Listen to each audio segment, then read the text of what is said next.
Hello there, Loving Without Boundaries community and beautiful people on various social media. This is Kitty Shambliss here, and I am here with our mindset coach B that we are delighted to have here on our team.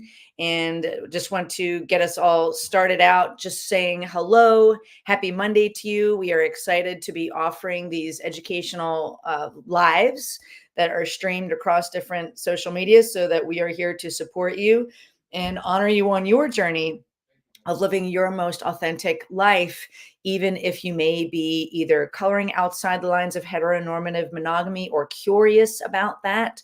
And if you are seeing us inside our private online group, which is on Facebook, that is called Loving Without Boundaries, Healthy Open Relationships and Lifestyle Freedom. If you would like to become a part of our community, feel free to go onto Facebook and do a search for that. There'll be a short form for you to fill out, just 3 questions, so that you understand what it takes to be a part of that community and remain a part of that community. And you also might be seeing us on other social media as well. And if you are seeing this for the first time and meeting us for the first time, hello, we are delighted to be here. Our mission is to help people live their most authentic lives, free from jealousy, insecurity, guilt and shame, the pain of ongoing either infidelity or incessant arguing in their relationships, in the open relationship and sex positivity space, so that they feel unstoppable and fall back in love with themselves, building your own sense of confidence and self-esteem so that you feel more empowered. That's our mission. We love being here, supporting others on that journey. And I'm delighted to be here with B. And today we will be talking about empathetic presence in consensually non-monogamous relationships. So with that, I will give the mic over to B to start us off on our conversation. And I'm really delighted to speak with you today about this really important topic.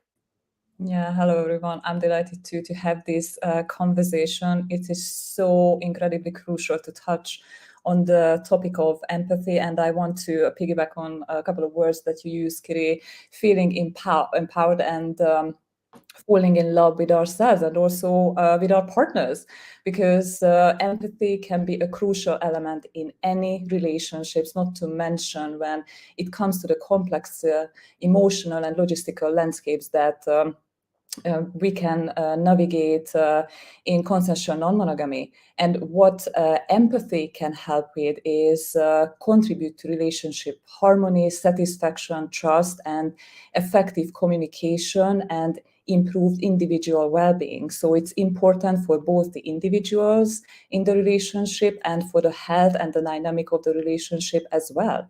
I want to give you one definition of empathy.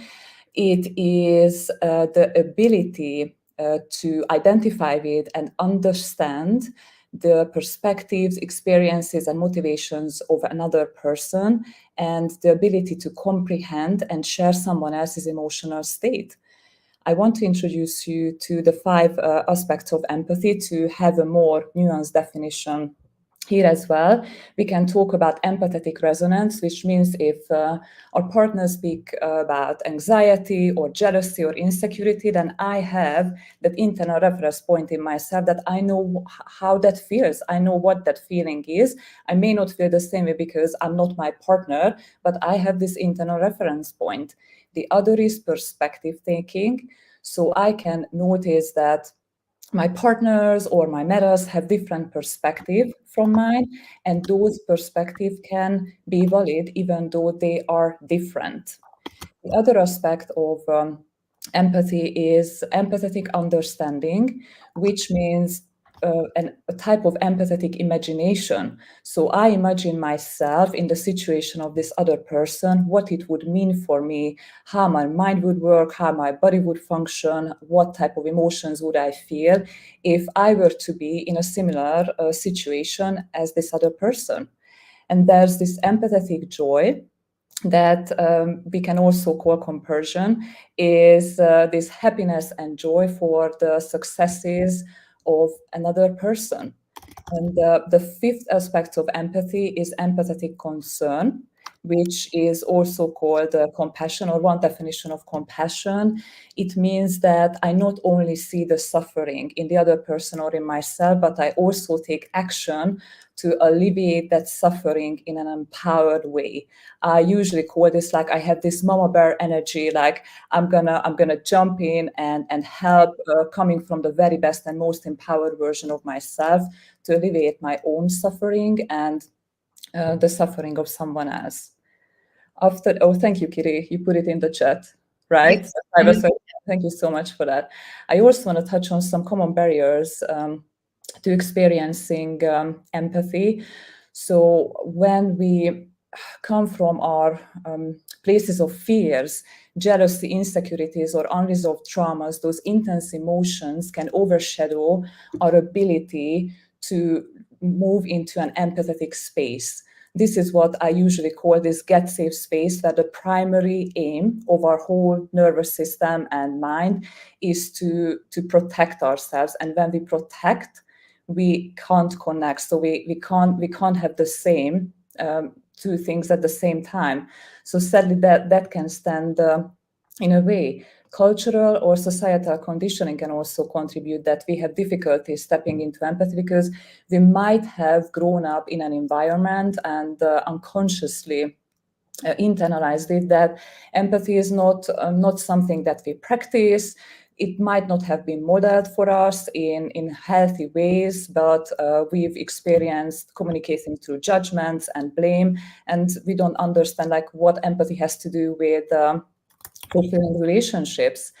There can also be a barrier that when we project our emotions on other people, that can show up as misinterpreting someone else's intentions. For example, our partner communicates their need for space and alone time, and because of our own internal struggles, how we interpret this is a threat, and this is a form of rejection. Or it can turn into blame. We're unable to identify what's going on inside of us and see the other person as the only cause of our suffering and discomfort. And it can simply boil down to lack of skills. That's the last thing that I wanted to touch on: communication skills and emotional regulation skills. So it's possible that we are able to have this empathetic understanding of the other person's perspective, and we really feel empathetic, but we just lack the skills to communicate it in a way that we can stay on the field of understanding with each other. Such an important topic, B, and I actually think this is an incredible conversation to be having, and we should maybe even do it again in another couple of weeks, because it's so important. And I love how you're just calling it tight there, just letting folks know that it's normal to, as human behavior, to go into communicating, as you said, using blame or judgments, or not knowing, or blaming other people for the feelings that we're having, and to not show up with empathy, both for ourselves and also empathy when our partner is speaking to us, and being able to differentiate, are they speaking from their own wounds and speaking from the work that they need to do, and being able to, what we call, have empathy ears on when we're listening to somebody else, to be listening for what are the needs underneath what this person is saying to me, even if it's feeling like an attack or like somebody's blaming you. That can happen, right? And in relationships, yet we can also learn the skill of putting on those empathy ears. And this is a superhero skill. It's not easy, but that doesn't mean that you can't learn it, to be able to be listening for what are they looking to express? What are the needs underneath the judgments that they're saying? Or what is the feelings that are maybe more vulnerable feelings that they're not able to express as easily as frustration or anger, right? Those can be like a quick way to discharge discomfort or to discharge pain and offload it onto the other person. That might give us a quick sense of relief in the short term. But what we're talking about here is learning skills to create long-term health and sustainability in our relationships. And that usually doesn't happen by snapping your fingers or taking a little pill. It happens through diligent and consistent work. And one thing I'll add here is just the knowledge of understanding that when we move into blame, that is very, very disempowering, because we're giving our power away to the other person instead of understanding from a place of self-responsibility how we are empowered to live in the emotional state that we want, to create the resilience and the skill set, including empathy, which is a skill and a muscle that we can be building. We can be developing and working towards creating those skill sets. So such an important conversation, B. I love this topic. So thank you for sharing what those aspects of 5 aspects of empathy are, as well as the most common barriers. And I'd love to give the ball back over to you to continue the conversation. I want to stack on what you shared, Kiri. Something just occurred to me that it's so common in consensual non-monogamy that we automatically take things personally. And but it's not simply in this lifestyle, but also in the human condition, that this happens without our conscious awareness, and we start to spiral. And empathy helps us to create that distance and to see that nothing that the other person wants or who they are has anything to do with us. So this is just one more reason to really lean into empathy, to create a better state for ourselves, and to move away from this is personal, this has something to do with me, that my partner wants to have other partners. So this is what came up for me, in addition to what you shared. And what else I wanted to touch on, that unfortunately I see this very often, and I definitely had a personal experience with that when we lack the skills of empathetic presence in our relationship, then it can contribute to so much pain. It can define our day-to-day relationship dynamic, both short-term and long-term as well. We tend to show up from the places of what we call the victim triangle. So the positions of the persecutor, bully, the rescuer, fixer, or the powerless victim. It's also called a one-person psychological system, when the individual has the difficulty to balance the needs for autonomy with the relational needs. So it's more like, again, as I said, that this get safe response, that I gotta protect myself.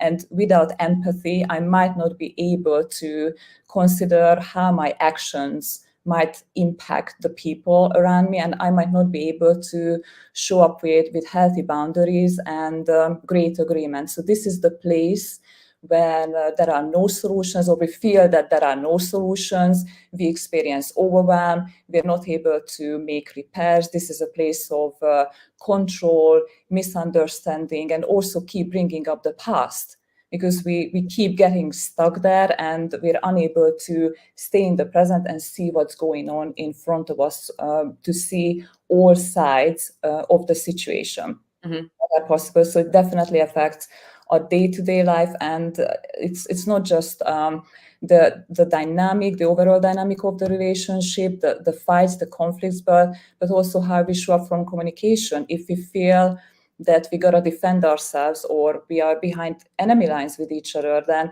it's gonna be difficult to have constructive conversations with each other. When we stay present, we enter into a solution-oriented mode. So it basically affects all aspects of our relationships, including boundary settings. So there's a huge difference when we set boundaries and create agreements from a place of fear and contraction, and how we're going to relate to those boundaries and agreements, and when we have that empathetic presence in our relationships. So again, when the empathetic presence is missing, it's possible that we're going to show up from a place of control, creating rules that serve our protection and our self-interest. And it's going to be difficult to respect those boundaries for our partners as well. And it's going to be a stressful experience for us to set boundaries and hold on to boundaries. And if relationship agreements get created from a place of fears and lack of skill set, we run the risk of violating those agreements, because they won't be balanced. We might feel obligated to adhere to those agreements, but sooner or later, the cracks are going to show up if we don't come from an empathetic and needs-based place to create those agreements, but from a place of fear and scarcity. Mm-hmm. Thank you for that. Be very insightful. And I love just how you really shared all that from that place of openness and authenticity from all the work I know that you've done and all the research and mentorship that you've had. So some things I'll stack on what you said is I love how you kept coming back to that if we're operating from fear and scarcity, that's when we can show up as not our best selves. There's a great book that comes to mind called Emotional Blackmail by Susan Forward. And one of the main ideas of it is when we are attempting to get what we want or to control a situation using fear or a sense of obligation or guilt. So we're attempting to maybe manipulate or control the other person to get what we want or to get our needs met. When we do that, though, we put ourselves and the people involved on that victim triangle you mentioned, or that drama triangle. It feels icky, it doesn't feel good. That's where we can feel resentment or confusion or all different sorts of things. And so much of the work that we help people with is to learn how to stop those patterns and destructive behaviors from the past that aren't actually serving you towards your higher and greater good and are unintentionally damaging your connection with your loved ones or damaging trust. There absolutely are ways to turn that around if you're willing to put in the work, if you're willing to show up for yourself and your loved ones and build your skill set in a healthy way. It's absolutely possible, but it doesn't happen by waving a magic wand or snapping your fingers or taking a blue pill, right? It comes about by consistent, inspired, intelligent action. And a lot of times people might not know what to do. And that's where working with a coach can be so powerful is, or a mentor of any kind, is to have somebody guiding you, holding your hand and creating momentum and accountability with love and belief in you and your abilities to build those skills, to put one foot in front of the other. And that's exactly why we do this work and why we do these educational streaming videos, because we want you to feel empowered and know that you are at choice to build these type of skills, to turn those ships around if you are feeling a sense of hopelessness, or if you are in the fearfulness or scarcity. You can learn how to turn that around 180 degrees into an abundance mindset, into a growth mindset as well, which also builds your confidence. It builds your sense of empowerment as you're going on that path. And sometimes having a community with you, running in the same way, who have similar goals, can accelerate your results. And we see it every single day when the people that are either part of our Loving Without Boundaries community, whether you're inside that private community I mentioned earlier, or you're part of our group who are learning these skills side by side, shoulder to shoulder. We've seen marriages come back from the brink of divorce. We've seen people build trust where there once was resentment and breakdown due to infidelity or what have you, and learn how to move away from that attack and defense, which puts you on that what we call the field of battle, and instead learn how to show up with empathy, which is the point of our main talk today, as well as compassion, love, and respect for their loved ones, and more importantly, compassion, love, and respect for themselves, which is so incredibly important. Because if you're trying to show up from an empty cup, if you're feeling unresourced, you're probably not going to get the best results. So a lot of this work is about learning to fill your own cup so that you can show up with this outpouring of love and empathy, because you've been feeding that and pouring into that well, which is really, really important. So I'll give the mic back over to you, B. You've used so many incredibly powerful words, Kiri, and I really appreciate that.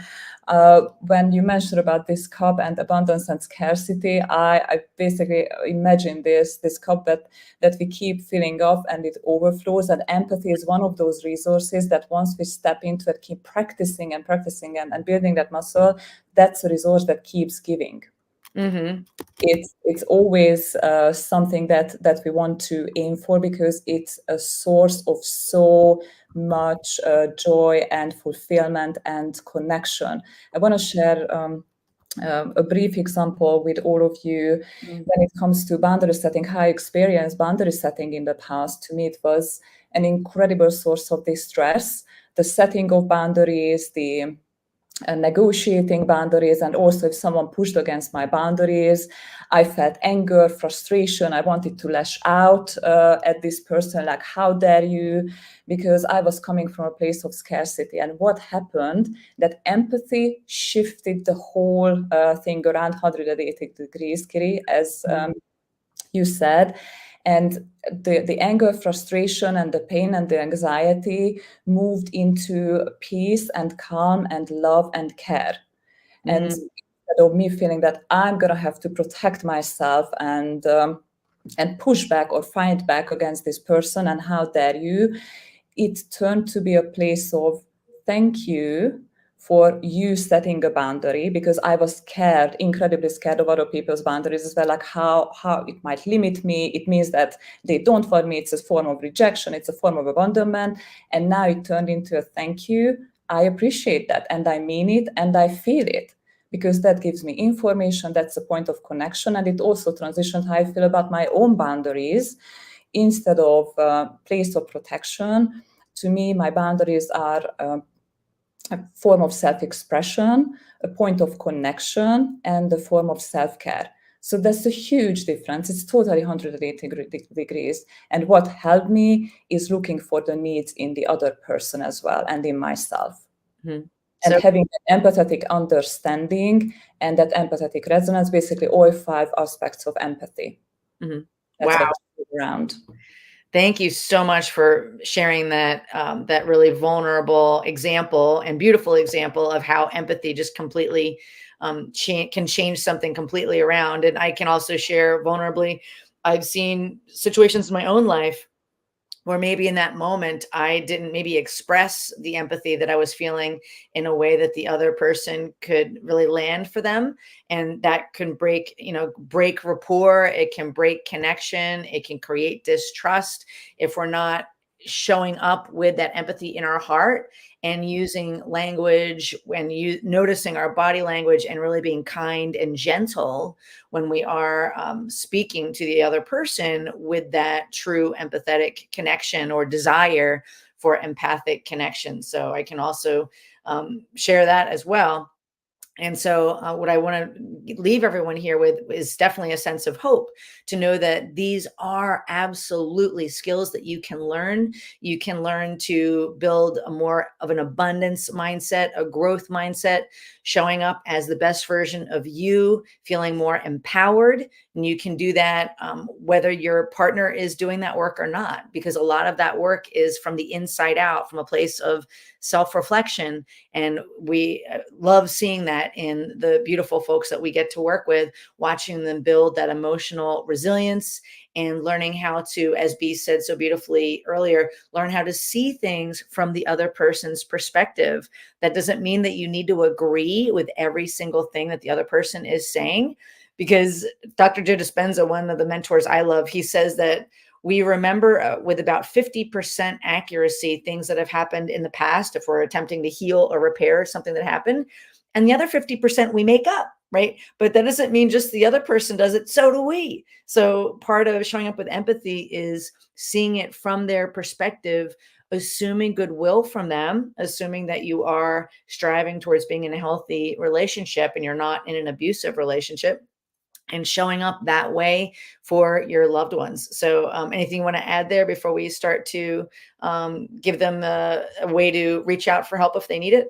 Yeah, absolutely. I just want to highlight again a few benefits of learning the skills of empathy. So relationally, it enhances mutual understanding. It helps us reduce conflicts. It contributes to effective relationship management, a two-person system. When we are mutual stakeholders in a relationship, we are equal leaders. We get things done quickly. We care for each other and for ourselves. And also, where we feel more joy. So it's a precursor to other beautiful emotions like joy. I mentioned compersion, happiness, gratitude. All sorts of beautiful things are waiting for you on the other side of empathy. And it's so much better to be curious than furious. And I also want to share with you that, as Yukiri mentioned, that there's no blue pill. I wished in the past that there was a pill or a magic wand that would take all my pain away. No, it's not how things works. We need to practice, and I want to leave you with this: that don't practice until you get a skill right. Practice until you can't get it wrong. That's the level of unconscious competence that we keep talking about. That's the mastery of the skill. I also like to leave you with a few reflective questions. So one question would be, how do you and your partners currently navigate and express empathy in your relationships? What are some of the growth edges that you notice that you could grow? And what are some of the strengths that you can already highlight when it comes to stepping into that empathetic perspective, either within yourself or with each other? Also, identify specific instances in your relationship when empathetic presence contributed in a really positive way. Either you feeling understood and valued and supported on your relationship, or you know that you showing up from a place of empathy really help your partner to feel these particular ways. And my last question is, think about your ultimate relationship vision. And imagine how stepping into empathy, to cultivating this skill set, to building the empathy muscle, could contribute to achieve and maintain this beautiful relationship vision of yours. Thank you for those reflective questions. I love how you come up with those. And I really wanted to capture, I love where you said it's better to be curious than furious. I love that. It's because we are at choice about how we want to show up in the world. Do you want to be angry and furious and resentful, or do you want to show up with curiosity, with empathy, and with compassion, not only for yourself, but for other people as well? So if what we're saying is resonating with you, if you are looking to increase your skill set, build your emotional intelligence muscle, learn how to show up with more empathy and beautiful and amazing and effective communication skills for your loved ones, even when you're coloring outside the lines of heterosexual monogamy, then I invite you to book an initial call with me at lovingwithoutboundaries.com/apply. It all starts with a conversation where we just have an honest talk about what are some of your struggles, and more importantly, where would you like to be ideally? And if I feel that myself and our team here can help you close that gap, we can talk about crafting a step-by-step plan on how to do that.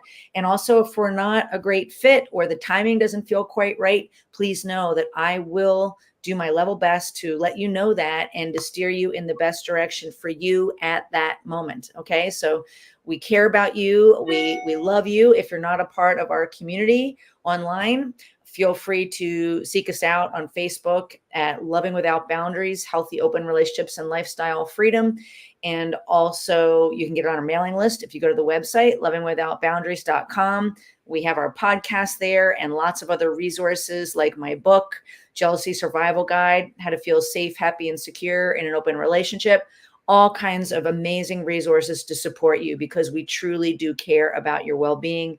So with that, happy Monday. Have a great week. If you're needing help, reach out. We're right here. We love what we do, and we are excited and thrilled to give you a helping hand or to guide you through getting some of the skills that we've been talking about. So thank you, B, for your time and your attention. And thank you all for watching and listening and looking to be your best self. With that, I will say goodbye for now. Bye.